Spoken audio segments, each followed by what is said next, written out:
Hermanos, buenos días a todos. Gracias y paz. Feliz día del Señor.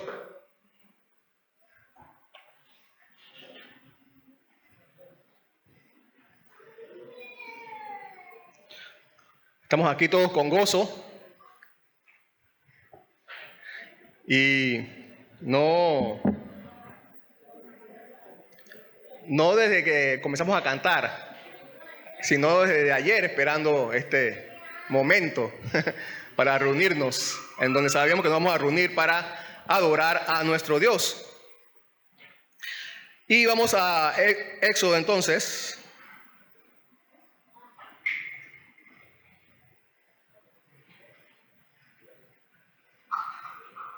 Capítulo 27. Y hoy vamos a ver todo el resto del capítulo 27. O sea, desde el versículo 9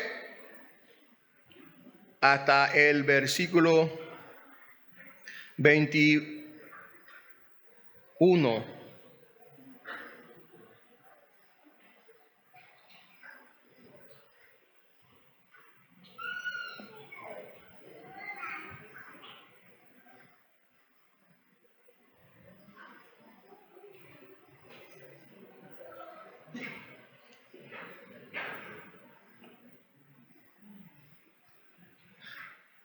Ayer me hicieron una observación. Ustedes saben que nosotros tenemos una iglesia hija en Naranjal, que nos congregamos después de este culto, otro allá. Entonces, siempre de vez en cuando hay gente preguntando dónde queda la iglesia, si hay una iglesia por San Miguelito o por Chepo. Entonces, si podría anunciar. Tú sabes, como esto queda grabado para YouTube, así que estamos avisando a las personas que nos ven, que nos verán, que si alguien vive en Chepo o de Pacora a Chepo, está interesado en asistir a nuestra iglesia, entonces tenemos una iglesia allá en Tanara, en el Naranjal, y comenzamos nuestros cultos allá a las 11 de la mañana. Así que todos serán bienvenidos. Bien, Éxodo 27 de 9 al 21, por favor, me acompañan allí con sus ojos, con su corazón y su mente. Dice: harás también el atrio del tabernáculo. Al lado sur habrá cortinas de lino fino torcido para el atrio, de 100 codos de largo por un lado. Sus columnas serán 20, con sus 20 basas de bronce. Los ganchos de las columnas y sus molduras serán de plata. Asimismo, a lo largo del lado norte habrá cortinas de 100 codos de largo y sus 20 columnas con sus 20 basas serán de bronce. Los ganchos de las columnas y sus molduras serán de plata. Para el ancho del atrio, en el lado occidental, habrá cortina de 50 codos con sus 10 columnas y sus 10 basas. El ancho del atrio en el lado oriental será de 50 codos. Las cortinas a un lado de la entrada serán de 15 codos con sus 3 columnas y sus 3 basas. Y para el otro lado habrá cortinas de 15 codos con sus 3 columnas y sus 3 basas. Para la puerta del atrio habrá una cortina de 20 codos de tela azul, púrpura y escarlata de lino fino torcido, obra de tejedor, con sus 4 columnas y sus 4 basas. Todas las columnas alrededor del atrio tendrán molduras de plata, sus ganchos serán de plata y sus basas de bronce. El largo del atrio será de 100 codos por cada lado, sus cortinas de lino fino torcido, sus basas de bronce. Todos los utensilios del tabernáculo usados y en todo su servicio y todas sus estacas y todas las estacas del atrio serán de bronce. Ordenarás a los israelitas que traigan aceite puro de olivas machacada para el alumbrado, para que la lámpara arda continuamente en la tienda de reunión fuera del velo que está delante del testimonio. Aarón y sus hijos la mantendrán en orden delante del Señor desde la tarde hasta la mañana. Será estatuto perpetuo para todas las generaciones de los israelitas.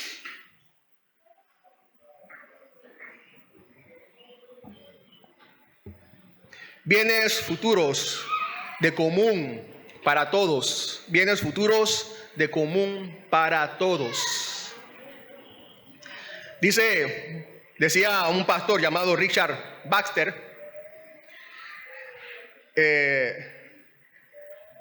doy gracias a Dios por esta frase, quien quiera que sea, quien quiera que sea. Y él decía esto al referirse al versículo de Juan 3:16, que todos conocemos muy bien, que es lo que dice. Dice él, doy gracias a Dios por esta frase, quien quiera que sea. Si el texto dijera que hay misericordia para Richard Baxter, soy tan vil, tan pecador, que habría pensado que debía referirse a algún otro Richard Baxter. Pero esta frase, quien quiera que sea, incluye seguro hasta el peor de todos los Baxter que ha vivido o que vivirá. Hoy llegamos a las instrucciones específicas del atrio del tabernáculo, como hemos leído. Un lugar donde podía entrar quien quiera que sea. Quien quiera que sea.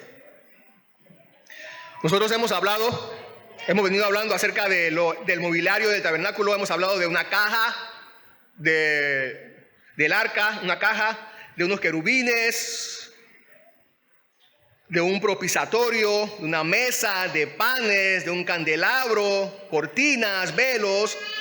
Y la semana pasada estuvimos hablando acerca de un altar, el altar del holocausto que estaba allí en el atrio, en la entrada, como aprendimos o como recordamos la semana pasada. Hoy veremos el atrio y sus medidas. El atrio y sus medidas específicamente, en general. El atrio y sus medidas. Y por supuesto, a Cristo representado allí. Dios empezó, ustedes podrán ver o nos podemos haber dado cuenta que Dios empezó desde dentro hacia afuera. Desde el lugar más escondido hasta el lugar más visto. Y así es su obra. Así es su obra. Él revela a muchos su obra. Sus planes escondidos desde antes de la fundación del mundo. Se los revela a todos. Para todos. El tabernáculo es especial, es el lugar de Dios, recordamos, para Él habitar con su pueblo. Y como hemos visto, el tabernáculo mosaico no es un invento del todo nuevo. Ya lo hemos mencionado, ya se ha mencionado. No es un invento del todo nuevo. Según Hebreos, como hemos estado hablando y mencionando, y Él nos ha estado complementando esta gran verdad, el verdadero tabernáculo, ¿cuál es? El que está en los cielos, ¿se acuerdan? El que está en los cielos. Este tabernáculo mosaico es solamente una maqueta. Estos atrios, desde los atrios hasta el lugar santísimo, es solamente una maqueta, una prefigura. Según Hebreos, el escritor de Hebreos, el verdadero tabernáculo está en los cielos, donde todo el cosmos, incluyendo esta tierra, es parte. Es parte. En el atrio, lo que vamos a ver hoy específicamente, se encuentran personas de todo tipo, pero que tienen una común adoración, una común salvación y una común esperanza. Ahí en el atrio. Una común adoración, común salvación y una común esperanza. Común esperanza. ¿Qué podemos aprender, esperar de los bienes futuros de este atrio? Estas verdades. Común adoración, común salvación y común esperanza. Comenzamos con el número 1, común adoración. Así como el pueblo le fue impedido subir al monte Sinaí, ¿se acuerdan? A la presencia divina, hasta la cima del monte donde estaba Dios, también la cerca del atrio les impedía acercarse a Dios de manera inadvertida, de repente, ¿no? O como les diera la gana. No. Era un lugar para la adoración, el atrio. El atrio también era un lugar para la adoración a Dios, para meditar en la providencia de Dios, en los cuidados y en la protección de Dios, y en la obra de Dios, en la salvación de Dios. Es digno resaltar que el atrio era el lugar establecido por Dios para recibir los sacrificios de los israelitas. Era allí en el atrio que Dios aceptaba sus sacrificios y Él daba su gracia. Allí, ese era el lugar. No otro lugar por fuera, ni ninguna otra montaña, ni ninguna otra parte del desierto. Era allí, dentro de los atrios. Dios había establecido eso allí, dentro de los atrios. Y aún hoy día, si queremos ser aceptados por Dios, debemos atender a sus demandas. Nuestro corazón debe estar preparado. El corazón de toda persona debe estar preparado para someterse a Él. Esas son sus demandas. Un corazón de arrepentimiento para obedecerle.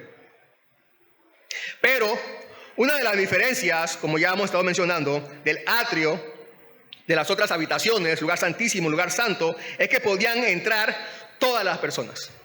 Todas las personas podían entrar. Cualquier persona, claro, no todas a la vez, todas no iban a caber, ¿no? Esa era una de las razones del por qué era más grande esta parte del atrio. El atrio era más grande. No solo muchos pueden acercarse a Dios, sino que gente de toda clase también podía entrar allí, estar allí en el atrio. El atrio estaba hecho para que cualquiera entrara para adorar a Dios. En el atrio era de la congregación, el atrio. No importa la edad, joven, anciano, no importa el rango, príncipes, autoridades, subordinados, esclavos, todos, no importaba la clase social a la que pertenecían, cualquiera podía entrar para adorar. Recuerden que si ofrecían, recuerden una vez más, que allí se ofrecían todos los sacrificios declarados, diarios, semanales, mensuales, anuales, y todas las ofrendas regulares y voluntarias que la devoción de los israelitas les dictaba hacer o les conducía a llevar. Este era el lugar para la expiación para todos, como vimos la semana pasada. También para el agradecimiento de todos, para la autodedicación al servicio de todos también. Y aunque los materiales del atrio no eran tan costosos como los materiales del lugar santo y santísimo, ¿se dieron cuenta? No había oro en el atrio, solo bronce y plata. Pero no por eso era menospreciable este lugar o de poco valor. Fíjense lo que dicen los salmos. Voy a leer algunos salmos que hablan acerca de los atrios. Solamente le voy a dar 4, pero hay muchos más. Usted puede buscar más adelante en su casa. Salmo 65:4 dice, Salmo 65:4 dice, cuán bienaventurado es aquel que tú escoges y acercas a ti para que more en tus atrios. Cuán bienaventurado. Seremos saciados con el bien de tu casa y tu santo templo. Salmo 84:10 dice, porque mejor es un día en tus atrios que 1000 fuera de ellos. Prefiero estar en el umbral de la casa de mi Dios que morar en las tiendas de impiedad. Salmo 92:13 dice, plantados en la casa del Señor, florecerán, ¿dónde? En los atrios de nuestro Dios.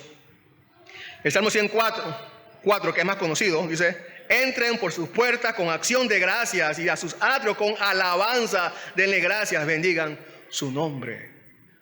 Así había que entrar al atrio, era digno de entrar con alabanzas.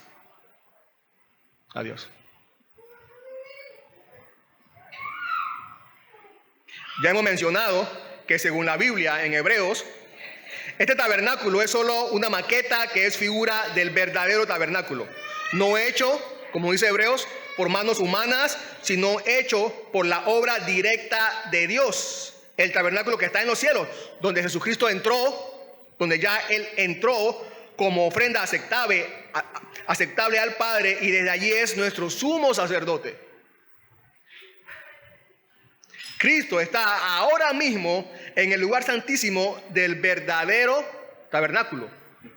¿Sí? Entonces, ¿cuál es el lugar santo? ¿Cuál es el verdadero lugar santo? Dentro del cosmos.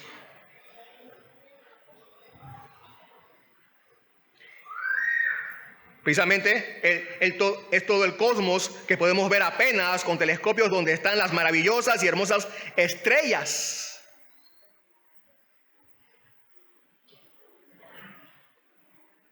Y entonces, ¿qué sería este mundo donde estamos? ¿Qué sería? En un sentido, el atrio del tabernáculo. No porque sea más amplio que el universo o que el espacio. No por eso.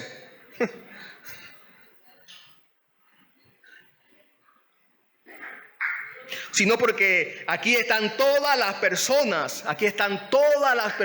reunidas aquí en este mundo. Y allá, más arriba de las estrellas, está solamente Jesús, el sumo sacerdote, quien puede estar allí únicamente.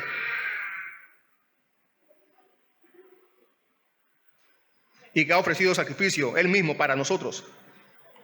Y como en el atrio de los israelitas, o como en el atrio mosaico, aquí en este mundo somos llamados también a adorar a Dios, aquí en esta tierra. Somos llamados a adorar a Dios, somos llamados a reunirnos para adorar a Dios también. Un ejemplo, el Salmo 96, 1 y 2 dice: canten al Señor un cántico nuevo, canta al Señor toda la tierra. Cante al Señor, bendigan su nombre, proclamen de día en día la buena nueva de su salvación. Toda la tierra es llamada, todas las personas, todos los habitantes de la tierra son llamados a adorar a Dios aquí. Todos somos llamados a adorar al Señor desde el atrio verdadero del tabernáculo verdadero. Por supuesto, no todos obedecen el llamado, no todos acuden al llamado para adorar a Dios. ¿Has acudido tú al llamado para adorar a Dios aquí?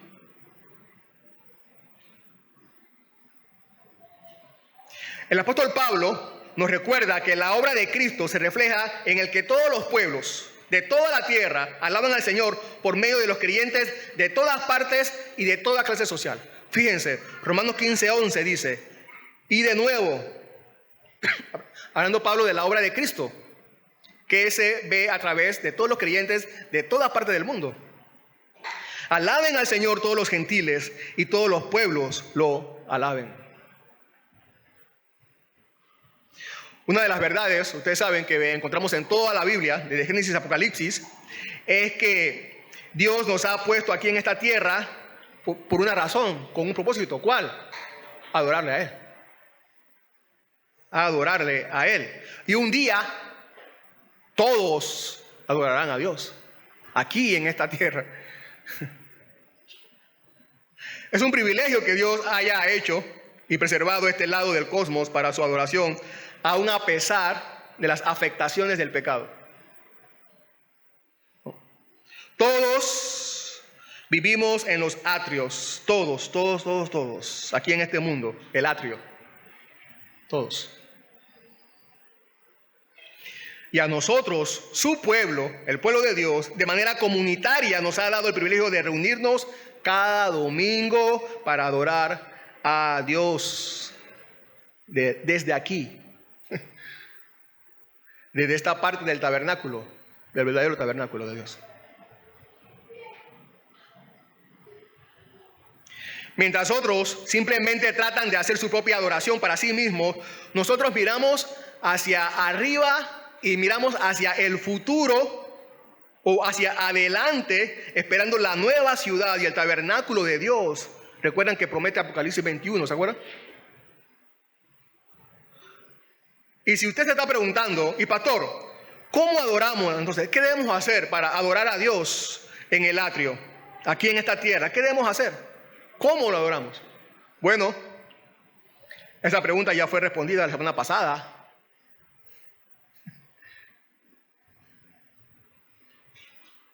Entramos al atrio y ahí está el altar, el holocausto. Nuestra adoración es mediante Él, Cristo. En Él ofrecemos toda nuestra vida a Dios. Todo lo que hago, todos los días, a donde vaya, todos los días, todo lo que diga, todos los días, y a cada instante, para su servicio y gratitud en alabanza a Él. Así adoramos a Dios. Así. Es nuestra adoración en Él y por Él. Y para Él también. Una común adoración. Nos reúne aquí una común adoración en esta tierra. Y hay mucho más miles de personas reunidas en todo el mundo en estos momentos adorando al mismo Dios que estamos adorando nosotros. Número 2, también en el atrio tenemos una común salvación. Una común salvación. Como dijo alguien, el atrio mosaico era el tribunal de la congregación. Era el tribunal de la congregación. Y así, otra razón específica para entrar allí, era el recibimiento del perdón de Dios. Como ya vimos la semana pasada, allí estaba otra vez el altar del holocausto. Cualquiera podía entrar a buscar el perdón de sus pecados y recordar la salvación que era provista por Dios. Hay dones, ustedes saben, talentos y llamados especiales fuera de la iglesia, como también dentro de la iglesia. Pero la gracia, el perdón, estos dones y llamados y talentos son particulares para cada uno y diferentes para cada uno, pero la gracia y el perdón que encontramos en Dios, en Cristo Jesús, son para todo el mundo. No hay diferencia. No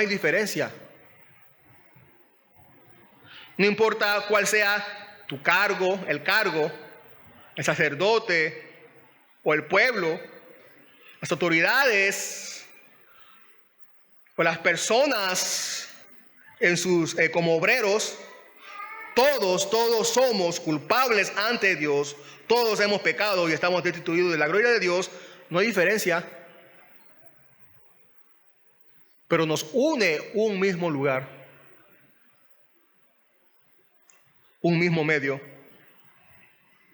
Cada miembro, así como cada miembro de la casa de Israel necesitaba venir aquí al atrio, cada miembro necesitaba el perdón y la purificación. Todos.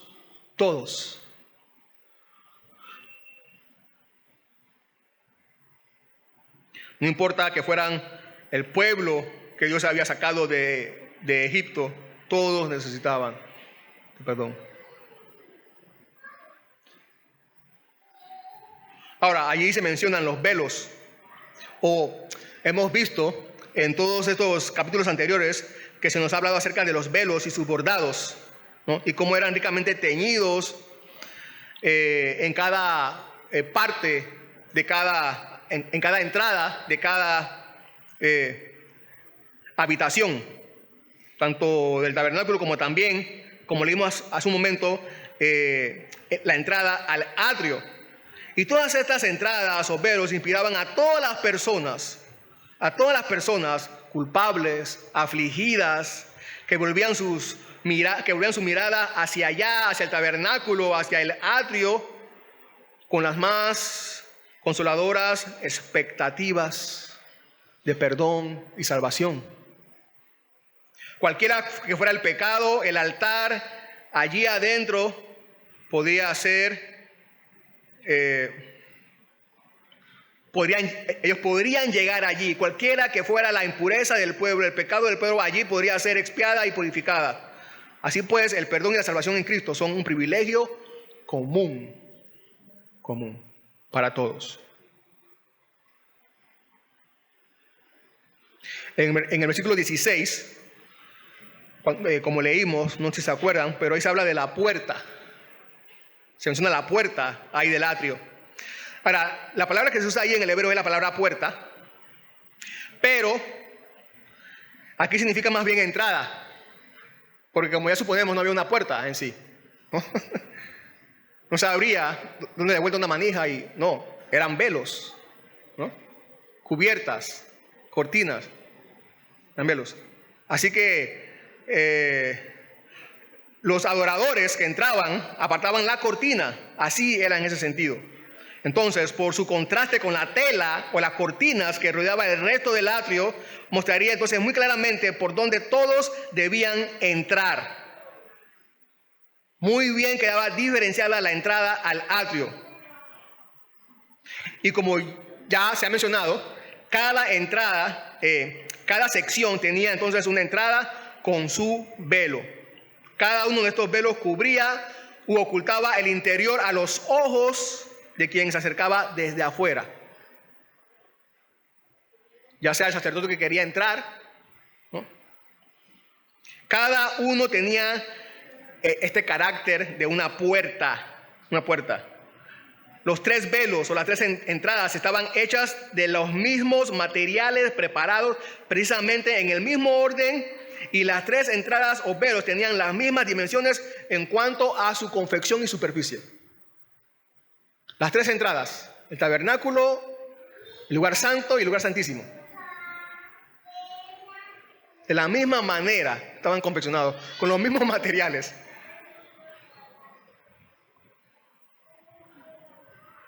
El lugar santísimo, el lugar santo y ahora la puerta del atrio, la cortina o el velo del atrio también.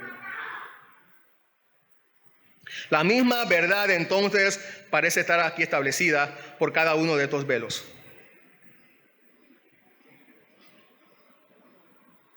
Eran 3 velos o 3 entradas,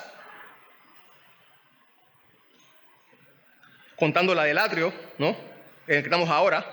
Pero era la misma y única entrada. La misma y única entrada por tener la misma confección y los mismos materiales. Era entonces, aquí vemos entonces a el mismo Jesús, el único Salvador. No hay otro. No hay otro. Él está representado en cada uno de estos velos, hecho por el mismo material y de la misma forma, confeccionado. Y así como estas personas, así como estos israelitas o estos sacerdotes, al ver cada velo les indicaba la única entrada a las moradas santas de Dios, Cristo Jesús dejó claro que al verlo a Él es la única entrada a la comunión con Dios mismo.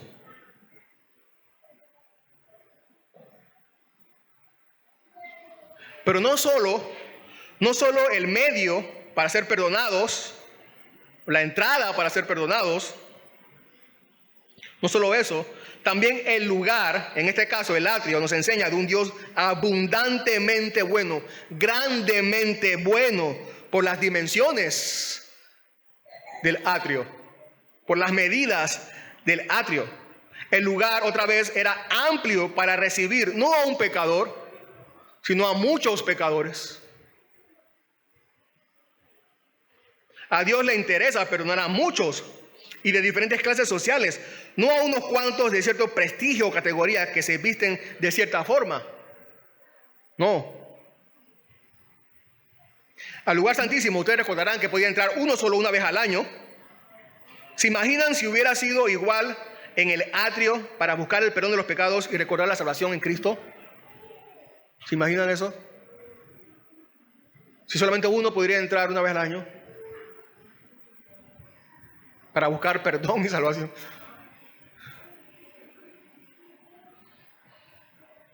Cuando Jesús estuvo en la tierra, Él llamaba a todos, a muchos. de toda clase social. Vengan, vengan, vengan, vengan. Y perdonaba a ricos y pobres, sanos y enfermos, autoridades y civiles. A cualquiera. Vengan, vengan.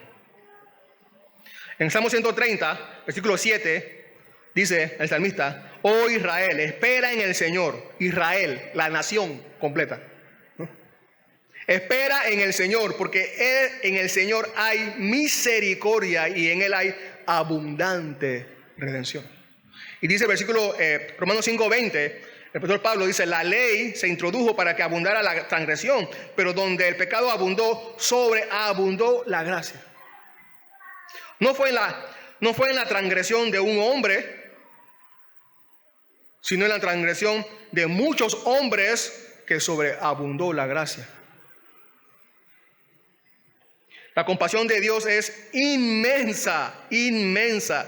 No solo para perdonar todos mis pecados o los pecados de alguien, no solo, también para perdonar todos los pecados de muchas personas más. Así que ven, todavía hay espacio para ti.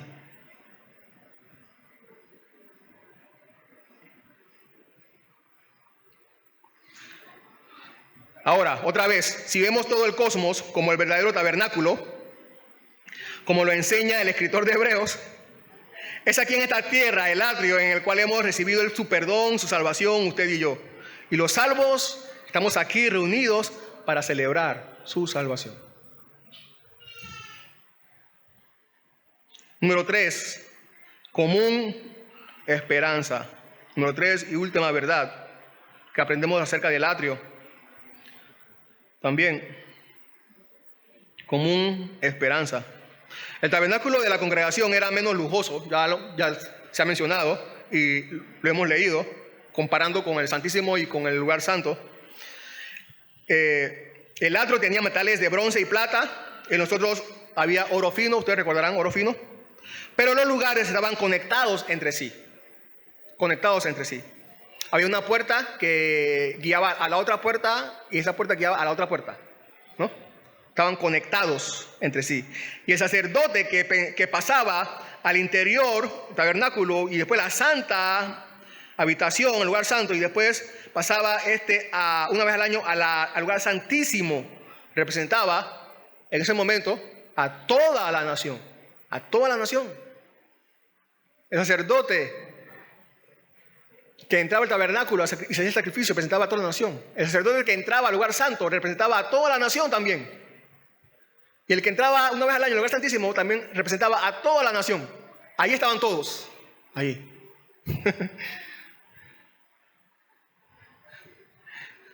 Así es como está Cristo. Así como está nuestro sumo sacerdote allá arriba. Ahora mismo en el tabernáculo verdadero, nos representa en ese lugar celestial a todos. Y es por eso que podemos decir que estamos sentados con Él en lugares celestiales. Allá estamos. Y pronto pasaremos de estos servicios de adoración imperfectos aquí en la tierra a la más perfecta realidad y gloria, alegría del lugar celestial.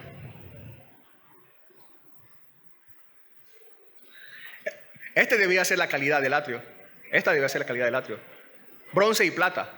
Bronce y plata. Esa debía ser la calidad del atrio. No sé si todos pudieron ver las fotos que la NASA publicó. ¿La vieron? Del universo, las estrellas y los planetas. No sé si todos la vieron. Si no la han visto, búsquenla.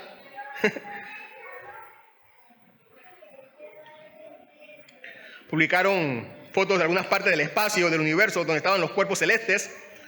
Eran fotos espectaculares. Los que la vieron, en una palabra, ¿cómo era? Espectacular, hermoso, ¿no? Maravilloso, esas fotos o esos lugares allí tomados. Aquí en la tierra hay lugares hermosísimos. Hay muchos lugares bellos aquí en esta tierra, en todas partes del mundo. Pero estos lugares aquí en esta tierra yo no creo que se puedan comparar con esos lugares de arriba, en el espacio. Esos lugares allá arriba superan en hermosura y belleza a cualquier lugar más precioso aquí en la tierra. A todos los lugares juntos aquí en la tierra.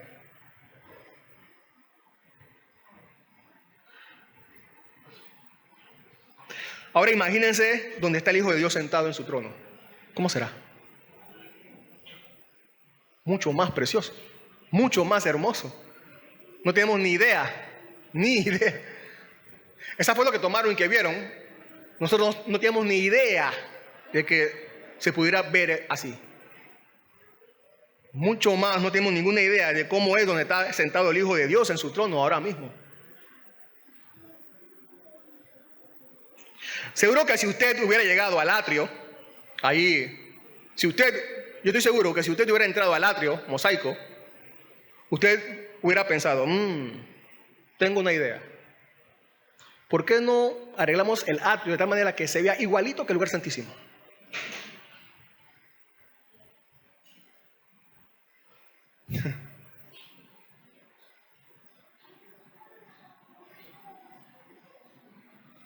¿Por qué no hacemos unos arreglos para que los atrios se vean más bonitos? O para que se vea como el lugar santísimo. La pregunta es, ¿se debía arreglar el atrio con los mismos materiales del lugar santísimo? No. No. ¿Por qué? ¿Por qué no? Porque el atrio del tabernáculo es una maqueta otra vez de este mundo, de esta tierra, que aunque bello, no es tan hermoso como donde está el Hijo de Dios sentado en su trono ahora mismo.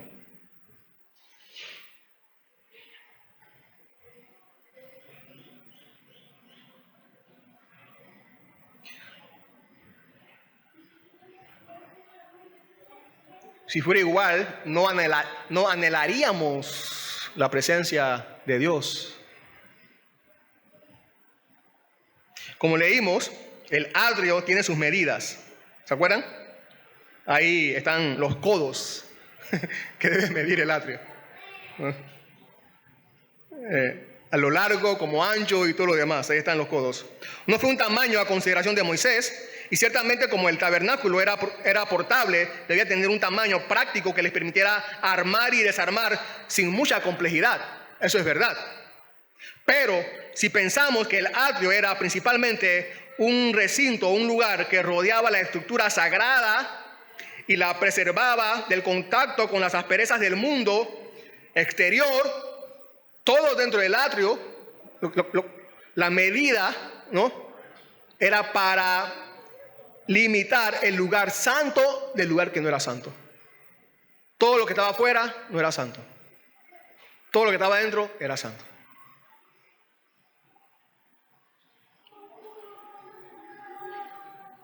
Formada entonces una especie de templo, de vestíbulo del templo tienda, que despertaba entonces pensamientos solemnes al entrar allí y que contenía la manifestación de la presencia de Dios. Entonces el atrio estaba apartado como una zona santa. Eso significaba las medidas, por eso principalmente tenía que medirse, por eso. Por ejemplo, nosotros tenemos espacios de tierras medidos, ¿no es así? ¿Usted sabe cuánto mide su terreno? Donde vive su casa. Y esta medida nos permite reconocer cuál es la parte nuestra que nos toca cuidar, proteger, que nada que no nos interese no pueda entrar. Para muchos de nosotros, en cierto sentido, cada uno considera su terreno como un espacio de tierra sagrado. ¿Se acuerdan que vimos en Apocalipsis 21 la ciudad santa, futura y eterna, que fue medida, ¿se acuerdan? En el capítulo 21. Es como si Dios estuviera diciendo, hasta aquí habito yo con mi pueblo. Hasta aquí habito yo con mi pueblo, ¿no? Todo lo que esté dentro de este espacio es santo y nada impuro entrará. Solamente mi pueblo y yo. Nada inmundo va a entrar. Dios se va a encargar de eso. Y si unimos esto con lo que sabemos que al final Dios espera recrear el cielo y la tierra para que todo vuelva al principio de la creación antes de que entrara el pecado, entonces cobra sentido las medidas que se están tomando. Toda la tierra, de extremo a extremo, como ya leímos, abarcará, y como vamos a leer, abarcará la medida donde el pueblo de Dios habitará seguro por siempre y donde nunca más entrará cosa inmunda. Zacarías 2, 1 al 5 dice, Zacarías 2, 1 al 5 dice, también menciona las medidas. Entonces alcé los ojos y miré a un hombre con un cordel de medir en la mano y le dije, ¿a dónde vas? A medir a Jerusalén para ver cuánta es su anchura y cuánto es su longitud. Me respondió. Cuando el ángel que hablaba conmigo se iba, otro ángel le salió al encuentro y le dijo, corre, habla a ese joven y dile si sus muros, sin muros, será habitada Jerusalén a causa de la multitud de hombres y de ganados dentro de ella. Porque yo seré para ella, declara el Señor, una muralla de fuego de alrededor y gloria seré en medio de ella. Yo habitaré en medio de mi pueblo. Yo habitaré en medio. Y toda la tierra será medida, toda la tierra, de extremo a extremo, extremo a extremo, extremo a extremo. Dice un hombre, o un comentarista dice, la iglesia de Dios cubrirá la tierra y llegará a ser el organismo más poderoso de la historia humana. Aunque ahora es débil y despreciada, un día incluirá muchas naciones y toda rodilla se doblará y toda lengua confesará que Jesús es el Señor para la gloria de Dios Padre. Y continúa diciendo, los muros del tabernáculo mosaico y del templo fueron derribados. Ahora la cinta de medida del evangelio ha salido por toda la tierra. Sus habitantes serán finalmente una multitud que nadie puede contar.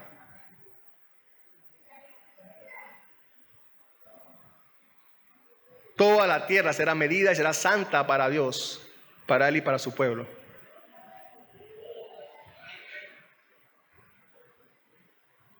Estar adorando desde los atrios es maravilloso. Sí, es maravilloso. Pero nosotros aguardamos una realidad aún más maravillosa. Y precisamente esa era una de las razones del candelabro en el lugar santo. Versículos 21 y 20-21. Para ir terminando. 20-21. Precisamente esa era una de las razones del candelabro allí en el lugar santo, que se podía ver desde el atrio.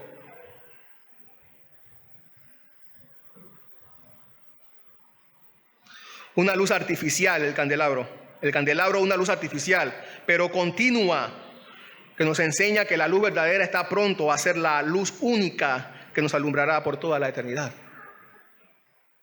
Éxodo 27, 20-21, ahí leímos que los israelitas debían llevar continuamente aceite para que el candelabro estuviera continuamente dando luz, dando luz. Ellos debían llevar el oro, plata, bronce, telas una vez, pero el aceite tenían que llevarlo una y otra vez porque se acababa el aceite, ¿no? Para que estuviera el candelabro alumbrando continuamente. Desde entre los querubines, en el lugar santísimo, dentro del velo, Dios era el que brillaba, ¿se acuerdan? Dios bajaba allí. En el lugar santísimo Dios brillaba con una gloria que ninguna luz de invención humana podía rivalizar. Pero fuera de ese velo, entonces en el lugar santo, el candelabro de 7 brazos debía estar siempre encendido en la noche para simbolizar la luz gloriosa o la iluminación gloriosa que provenía del lugar santísimo, que era el Señor mismo. Pero para que hubiera una debida correspondencia entre la luz del candelabro y la gloria del lugar santísimo, la luz de allí, el aceite debía ser puro, puro.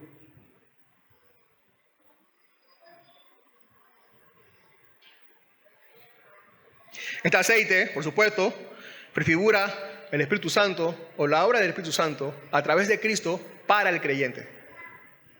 La obra del Espíritu Santo a través de Cristo por o para el creyente. Como vemos en el Nuevo Testamento. como lo vemos. Es al único que comúnmente se le conoce, al único de la tercera persona de la Trinidad que comúnmente se le conoce con el calificativo de santo. ¿No corresponde acaso esto entonces con la luz que dice ser Jesucristo mismo? La luz verdadera, pura, que guía a todos los hombres. En esa luz pura es nuestro privilegio caminar, andar. Ya sabemos, como lo mencioné, que Cristo era guiado por el Espíritu Santo y todas sus manifestaciones sobrenaturales se debieron a su poder en el Espíritu Santo.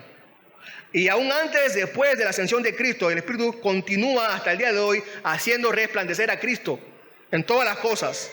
Juan 16, 13 y 14, pero dice Jesús mismo hablando, pero cuando Él, el Espíritu de verdad, venga, los guiará a toda la verdad, porque no hablará por su propia cuenta, sino que hablará todo lo que oiga y les hará saber lo que habrá de venir. Él me glorificará porque tomará de lo mío y se lo hará saber a ustedes. Entonces ese es el oficio del Espíritu Santo hoy por nosotros, revelar así, glorificar a Cristo mismo, glorifica a Cristo. El Espíritu glorifica a Cristo. Esa es la obra del Espíritu Santo, glorificar a Cristo, que Cristo sea exaltado a través de su verdad en nosotros. No tirarnos al piso, ni nada de esas cosas.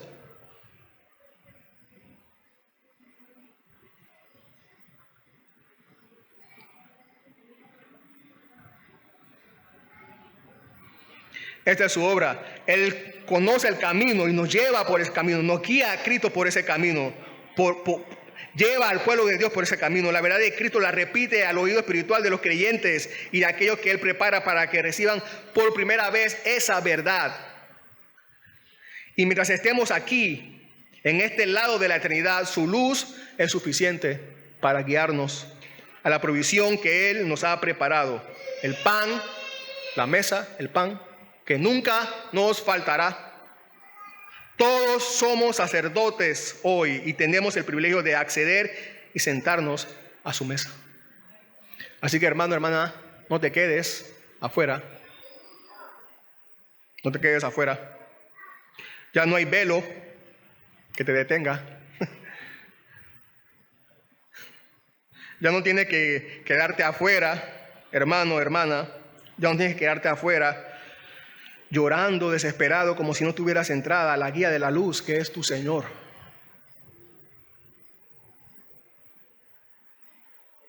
Ya no andas en tinieblas como para llorar sin esperanza. No. No hay enfermedad, no hay aflicción que no sea opacada por la luz que es tu Señor. Esa luz que está allí, Él es la luz que está allí para ti. Esa luz es la esperanza para ti, que te recuerda que hay un día donde habrá un sol que nunca se apagará para ti.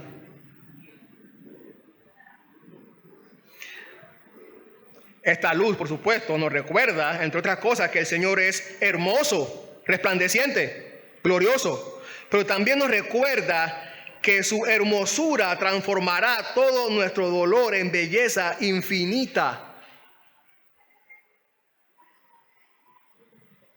Quizás las aflicciones las aflicciones que pasamos, o que estamos pasando, o que pasarás también, te traten de hacer sentir que no tienes nada, que no tienes ninguna esperanza igual que los demás.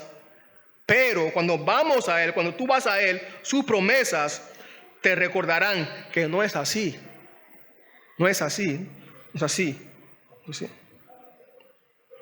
Y nos vemos tal cual realmente estamos. ¿Y cómo es eso? Satisfechos y completos en Él. Y no necesitados de nada de este mundo. Recuerda, como decía el salmista, porque en su luz veremos la luz. Las aflicciones son pasajeras, pero hay una primavera que para nosotros, con una luz que nunca, nunca, nunca, nunca se apagará. Nunca, nunca apagará. Así que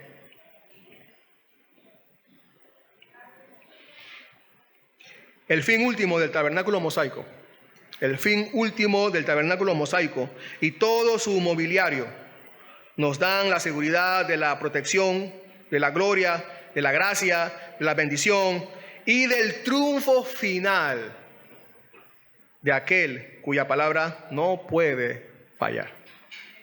Oremos. Señor, gracias. Gracias, Señor, por esa luz